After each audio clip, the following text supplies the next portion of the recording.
एक इंसान भूख से मर गया और मंदिर में 56 भोग लगे रहे। आज इस कहानी में होगा धर्म और अधर्म का असली हिसाब।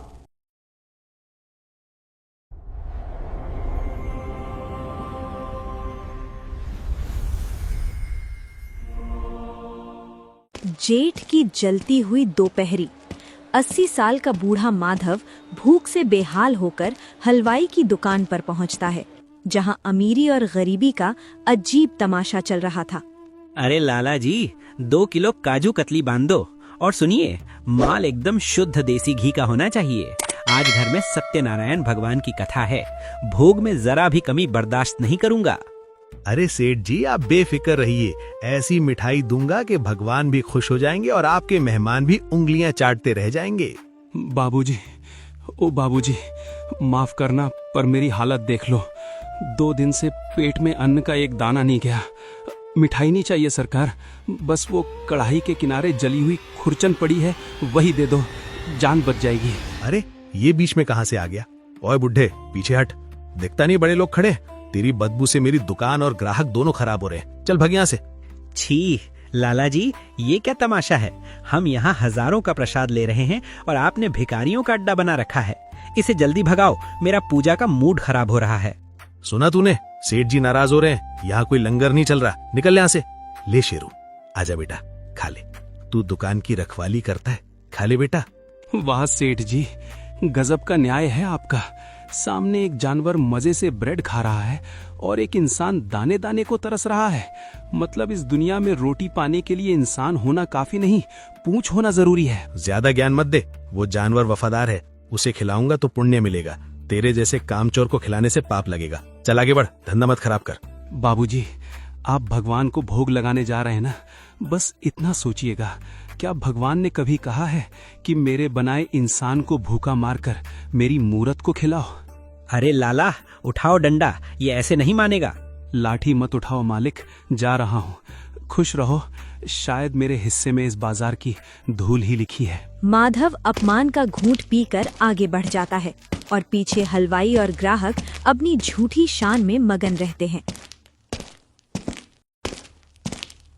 बाजार की ठोकरें खाने के बाद माधव अपनी आखिरी उम्मीद लेकर गांव की सबसे बड़ी हवेली के गेट पर पहुंचता है, जहां अंदर दावत चल रही थी। ए बुड्ढे, हाथ हटा गेट से, पॉलिश खराब हो जाएगी। दिखता नहीं अंदर पार्टी चल रही है। चल, यहाँ भीड़ मत लगा। बेटा, मैं भीड़ लगाने नहीं आया। अंदर बहुत खाना बना है, महक आ रही है। अगर पत्तलों में बची हुई जूठन भी मिल जाए तो इस बूढ़े की जान बच जाएगी। जूठन? अरे यहाँ के कुत्ते भी तुझसे अच्छा खाना खाते हैं। भाग यहाँ से, अभी मालिक बाहर आएंगे तो खैर नहीं तेरी। अरे पंडित जी, आप चिंता मत कीजिए, मैंने 51,000 का चेक गौशाला में भिजवा दिया है। बस मेरे नाम की पत्थर की पट्टी का सबसे ऊपर लगनी चाहिए।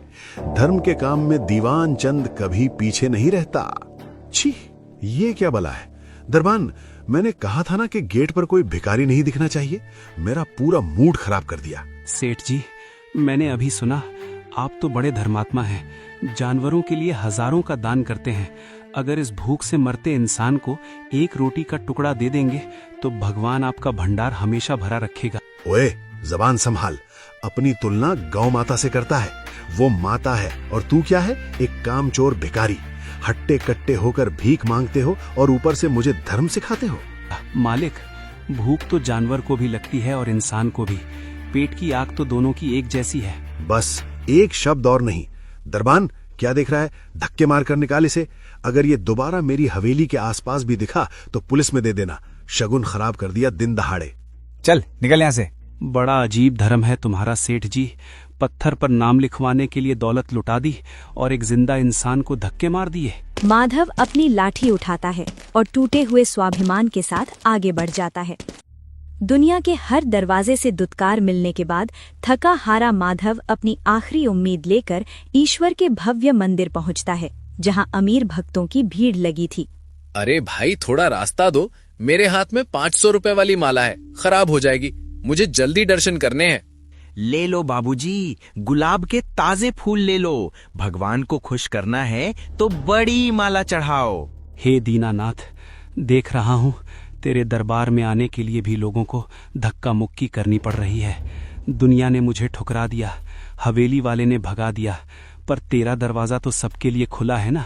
लोग कहते हैं तू जगत पिता है, तो क्या आज एक पिता अपने भूखे बेटे को खाली हाथ लौटाएगा? हिम्मत मत हार माधव, बस कुछ सीढ़ियां और ऊपर तेरा मालिक बैठा है।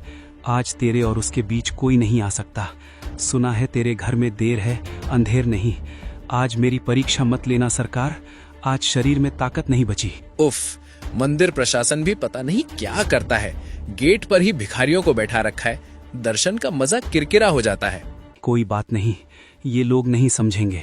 तू तो अंतर्यामी है, तू तो जानता है कि मेरी जेब खाली है पर मन साफ है। आज तेरे घर से भूखा नहीं जाऊंगा, आज नहीं। माधव अपनी सारी बची खुची ताकत बटोरकर एक एक सीढ़ी चढ़ते हुए उस चौखट की ओर बढ़ता है जहां उसका सबसे बड़ा इम्तिहान इंतजार कर रहा था। लेकिन अफसोस, पत्थर की मूर्तों को पूजने वाले हाड़ मांस के जिंदा इंसान का दर्द नहीं देख पाए। माधव जैसे ही अंदर कदम रखता है, वहां एक अलग ही दृश्य उसका इंतजार कर रहा था। त्वमेव माता च पिता त्वमेव। अरे अनर्थ, घोर अनर्थ। ए नीच, रुक वहीं। तेरी हिम्मत कैसे हुई गर्भगृह की चौखट लांघने की? दिखता नहीं अभी भगवान का भोग लगने वाला है। महाराज क्षमा करना, मैं मंदिर अपवित्र करने नहीं आया। मैं तो भगवान का बनाया एक इंसान हूँ। 3 दिन से भूखा हूँ, मेरी आंतें सिकुड़ गई हैं। वो जो लड्डू आप मूर्ति के चरणों में रख रहे हैं, बस उसका एक टुकड़ा, सिर्फ एक टुकड़ा दे दो, मेरे प्राण बच जाएंगे। हे राम, कलयुग आ गया है। ये भोग त्रिलोकीनाथ के लिए है और तू इसकी तुलना अपनी गंदी भूख से कर रहा है। तेरे मुंह से गरीबी और बीमारी की बदबू आ रही है। दूर हट। तूने तो हवा भी अशुद्ध कर दी। अब मुझे दोबारा स्नान करना पड़ेगा। पंडित जी, मूर्ति तो पत्थर की है, वो खाएगी नहीं, बस भाव देखेगी। लेकिन मैं जिंदा हूँ, मुझे सच में भूख लगी है। अगर भगवान का बेटा खा लेगा तो क्या पिता नाराज होंगे? क्या धर्म यही सिखाता है कि मूरत को घी के दिए और इंसान को अंधेरा? जुबान लड़ाता है, मुझे धर्म सिखाएगा तू? अरे सेवादारों, रामदीन, शंभू, कहाँ मर गए सब? देखो इस पापी को, पकड़ो इस ढोंगी को। इसने मंदिर की मर्यादा भंग की है। इसे घसीटते हुए ले जाओ और सीढ़ियों से नीचे फेंक दो। और सुन, अगर ये दोबारा मंदिर के आसपास भी फटका तो इसकी टांगे तोड़ देना। जी गुरुजी। पंडित जी, मत करो, भगवान माफ नहीं करेगा। एक भूखे को मारकर कैसी पूजा करोगे? भोग स्वीकार नहीं होगा पंडित जी, स्वीकार नहीं होगा। चुप रहे बुड्ढे, बहुत नाटक करता है। माधव का शरीर मंदिर की सीढ़ियों पर गिरता है, लेकिन उसकी आत्मा उस चोट से कहीं ज्यादा गहरी घायल हो चुकी थी। मंदिर के दरवाजे बंद हो जाते हैं और माधव बाहर अकेला रह जाता है। मंदिर से अपमानित होकर माधव जंगल की ओर निकल जाता है।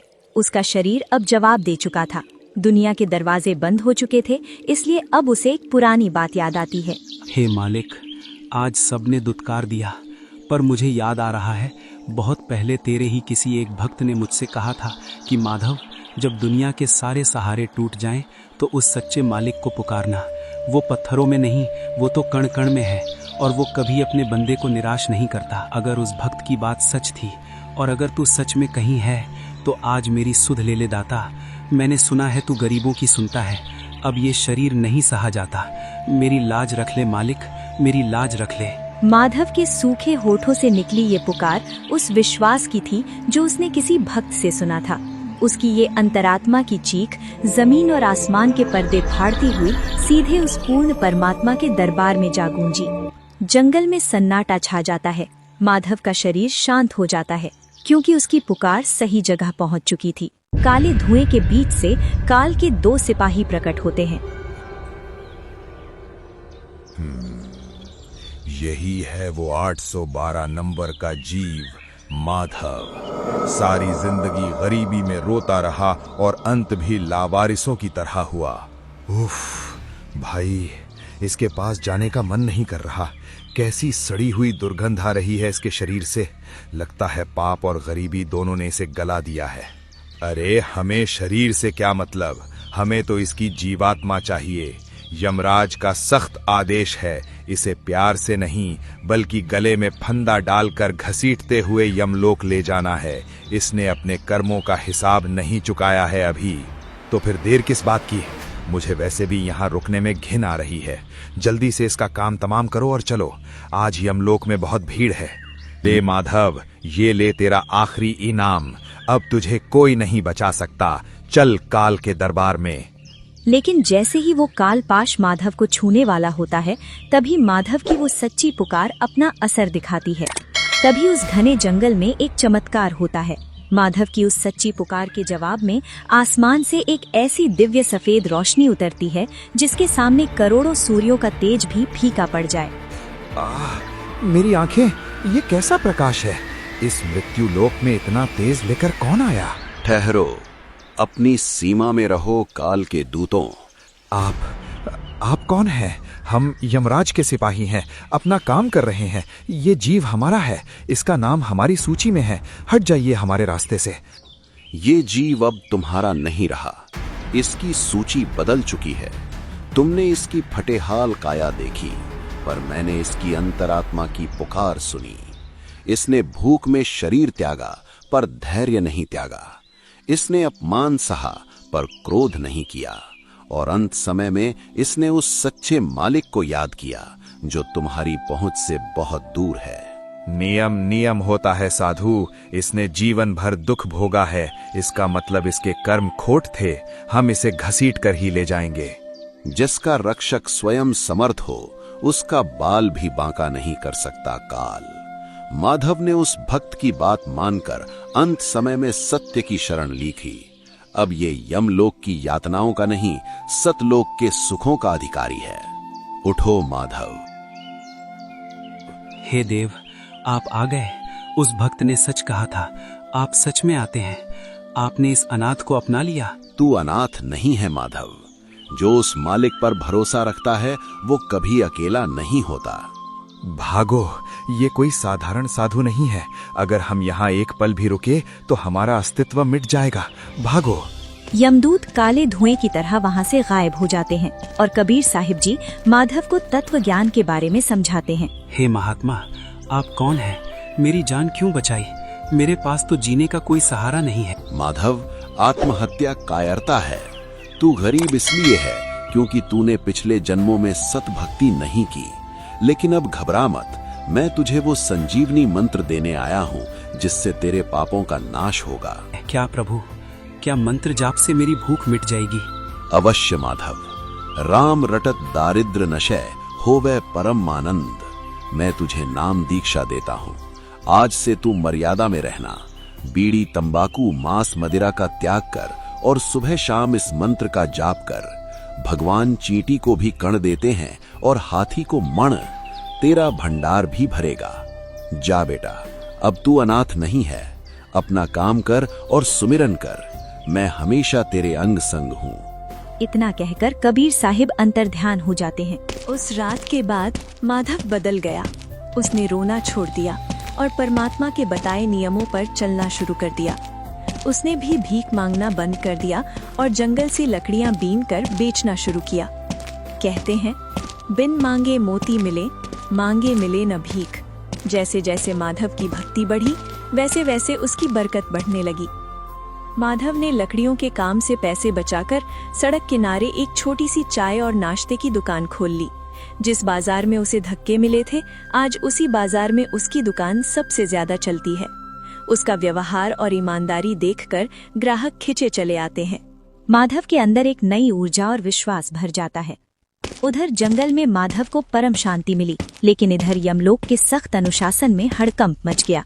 जिस कर्म विधान में कभी 1 सेकंड की भी गलती नहीं होती थी, आज वहाँ की किताबों में तूफान आ गया था। त्राहिमाम महाराज, त्राहिमाम महाराज, अनर्थ हो गया। यमलोक की सुरक्षा दीवार टूट गई है। क्या शोर है चित्रगुप्त? मेरे शांत दरबार में ये कैसी चिल्लाहट? क्या काल का कोई नियम टूट गया? नियम टूट नहीं गया प्रभु, नियम बदल गया है। पृथ्वी से जिस 812 नंबर के जीव माधव को हमें नर्क में डालना था, उसका नाम पापी सूची से अपने आप मिट गया है। हमारा सिस्टम कह रहा है कि वो अब हमारे अधिकार क्षेत्र से बाहर है। उसे कोई बड़ी शक्ति ने अपना लिया है। क्या? लेकिन एक और अजीब बात हुई है। माधव का नाम मिटते ही पृथ्वी पर उसी गांव के उस पुजारी दीनानाथ का खाता अचानक खुल गया है। देखिए प्रभु, सुबह तक इस पंडित के खाते में पूजा पाठ का पुण्य था, लेकिन अभी इसका पाप का घड़ा फूट गया है, इसका पुण्य शून्य हो गया है और अहंकार 100%। न्याय का तराजू कभी गलत नहीं होता चित्रगुप्त। अगर माधव बरी हुआ है तो इसका मतलब है कि अपराधी कोई और है, वो पंडित जिसने धर्म की आड़ में अधर्म किया है। मेरे सबसे क्रूर दूतों को भेजो, अभी के अभी उस पाखंडी पंडित को उसके मखमली बिस्तर से उठाओ। उसे ये भ्रम है कि वो स्वर्ग जाएगा, उसका भ्रम तोड़ दो, उसे घसीटते हुए यहाँ मेरे सामने पेश करो। आज पूजा का नहीं, नियत का फैसला होगा। यमराज का आदेश बिजली की तरह गूंजता है। यमलोक के दरवाजे खुलते हैं और काल के सिपाही धरती की ओर उस पंडित के घर की तरफ कूच कर देते हैं। उसी रात जब पूरी दुनिया सो रही थी, पंडित दीनानाथ अपने कमरे में मखमली बिस्तर पर लेटे चैन की नींद सोने की कोशिश कर रहे थे। उन्हें नहीं पता था कि उनकी सांसों का रिचार्ज अब खत्म हो चुका है। हटो, हटो मेरे ऊपर से, सांस नहीं आ रही। अरे रामदीन, पानी लाओ, यहाँ आग लग रही है। गुरुजी, क्या हुआ? आपको पसीना क्यों आ रहा है? वो देखो, वो कोने में कौन खड़ा है? 2 काले लोग, लाल आंखें, वो मेरी तरफ बढ़ रहे हैं। रामदीन, उन्हें रोको। गुरुजी, वहाँ कोई नहीं है, आप सपना देख रहे हैं, शांत हो जाइए।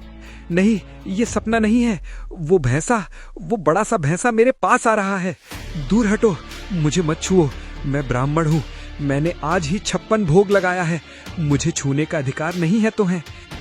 बचाओ, जल रहा है, मेरा गला जल रहा है। नहीं, मुझे माफ कर दो, मैंने गलती की, मुझे मत ले जाओ। गुरुजी, मैं वैद्य जी को बुलाता हूँ। कोई वैद्य नहीं बचा सकता। मेरी तिजोरी, मेरा मंदिर, सब यहीं रह गया। गुरुजी, हे भगवान, ये तो गए। मखमली बिस्तर और पैसों के ढेर के बीच पंडित का शरीर बेजान हो जाता है। जिस स्वर्ग की टिकट वो दूसरों को बांटते थे, खुद उनके लिए नर्क का दरवाजा खुल चुका था। पंडित की आत्मा को घसीटते हुए यमलोक लाया जाता है। यहाँ का नजारा देखकर पंडित की रूह कांप जाती है। चारों तरफ आग की नदियाँ और लोहे के गर्म खंबे हैं। अरे भाई, तुम गलती कर रहे हो। मैं पृथ्वी का बहुत बड़ा ब्राह्मण हूँ, मैंने जिंदगी भर मंदिर की सेवा की है, मुझे स्वर्ग के गेट पर ले चलो, ये नर्क का रास्ता है। चुप कर, यहाँ तेरी जाति नहीं, तेरे कर्म देखे जाएंगे। तूने धर्म की दुकान खोली थी, अब उसका बिल भरने का टाइम आ गया है, चल अंदर। दीनानाथ, पृथ्वी पर तू खुद को भगवान का एजेंट बताता था, बोल क्या पुण्य लेकर आया है? महाराज, मैंने रोज मूर्ति को नहलाया, 56 भोग लगाए, हजारों लोगों से पैर पुजवाए। मेरे जैसा भक्त तो पृथ्वी पर कोई नहीं था, मुझे तो सीधा वैकुंठ मिलना चाहिए। चित्रगुप्त, जरा इसका भक्ति वाला वीडियो तो चलाओ। देख पापी, तूने पत्थर को भोग लगाया जो खाता नहीं, और जिंदा इंसान को भूखा मारा जिसमें परमात्मा बसता है। लेकिन महाराज, मैंने तो भगवान का नाम लिया था। गुरु बिन माला फेरते, गुरु बिन देते दान, कहे कबीर वो निष्फल जावे, गावे वेद पुराण। तूने बिना सच्चे गुरु के मनमाना आचरण किया, और सबसे बड़ा पाप, तूने एक भक्त का अपमान किया। देख आज वो माधव कहाँ है? वो माधव जिसे तूने भगाया था, उसने सतगुरु की शरण ली और आज वो लोक और परलोक दोनों में सुखी है। और तू अब कुंभी पाक नर्क में जाएगा। त्राहिमाम, महाराज दया, मुझे वापस पृथ्वी पर भेज दो। समय गया सो फिर नहीं आता। जब सांसें थी तब तूने अहंकार किया, अब तो तुझे दंड भोगना ही पड़ेगा। यमदूतों, इसे तप्त शिला पर ले जाओ और 1,00,000 साल तक भूनो, इसे पता चले कि भूख और जलन क्या होती है। पंडित अपने कर्मों की आग में जलने चला गया।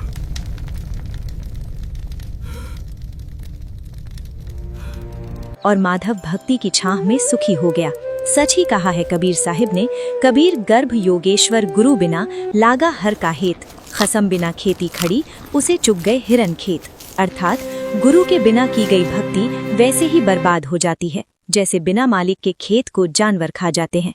इसलिए पूर्ण गुरु की शरण लो और अपना जीवन सफल बनाओ। संपूर्ण आध्यात्मिक ज्ञान प्राप्त करने के लिए अवश्य सुनिए संत रामपाल जी महाराज के मंगल प्रवचन।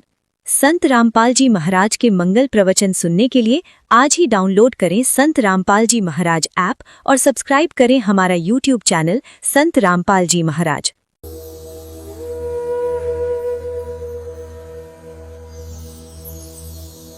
इस कहानी में हमने देखा कि माधव को यमदूतों से बचाने के बाद कबीर साहिब ने उसे नाम दीक्षा दी। इससे हमें क्या शिक्षा मिलती है?